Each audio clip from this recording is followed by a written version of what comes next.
So, paano ko nga wala itong sisi ginawa yung ating minced pork with kalabasa?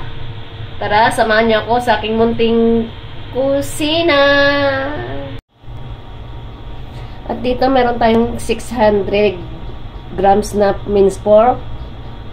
Kayo na po mag-adjust mga sisi ko kung gaano kadami at kung gaano kakunti yung gagamitin nyo. So, maglagay tayo mga sisi ko dito. Sesame oil, isang kutsarita. At maglagay din tayo dito ng isang kutsaritang soy sauce. Kunting asin. Kayo na mag-adjust mga sisi ko. Maglagay din tayo dito ng white pepper. Sabi ko nga, kayo na mag-adjust mga sisi ko kung gaano ang panglasa nyo. Imimix lang natin na ito mga sisi ko.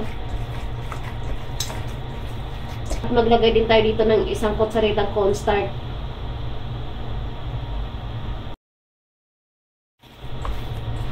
Yung mga sangkap mga sisi, kayo na mag-replace kung ano yung mayroon sa bahay nyo. Huwag nyo na masyadong sundin lahat dito. Kung ano na ang pwede, yan ang ilagay, huwag na masyadong magpa-stress. Pasensya na kasi sa boses ko kasi sinisipon ako. Kaya nagmamas ako habang nag-prepare ng dinner namin dito sa bahay ng amo ko. At dito mga sis, meron tayong dates at meron tayong goji. Kung walang ito mga sisi, pwede gamitin nyo na lang minced pork. Okay na yun. So, ilalagay natin sa ating minced pork. At paghaluin lang ito. Ito, may kalabasa tayo mga sisi.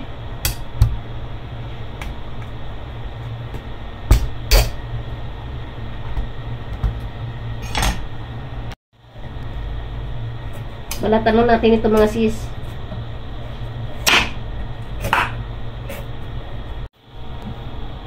So, ganito na yung itsura ng ating kalabasa. Pasensya na kayo dahil may butas doon. Hindi talaga perfecto yung isang tao. Charing. Ang gagawin natin mga sisi, ilalagay lang natin yung minced pork sa taas.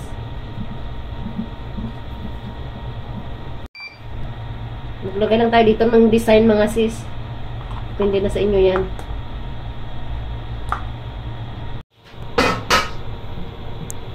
At steam po natin ito mga sisi ko ng 15 minutes.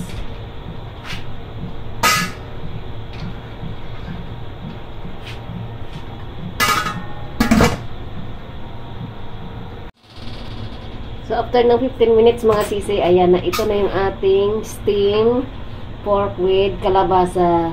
Ginawa lang natin ito ng pang twist para maganda naman tingnan at kakaiba.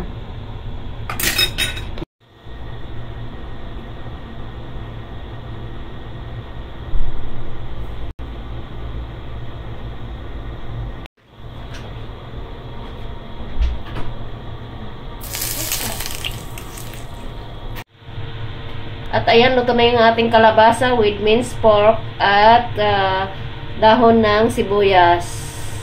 So, tara, kain na po tayo mga sisi. Maraming salamat po. And God bless you all. Ingat po tayo. Bye-bye.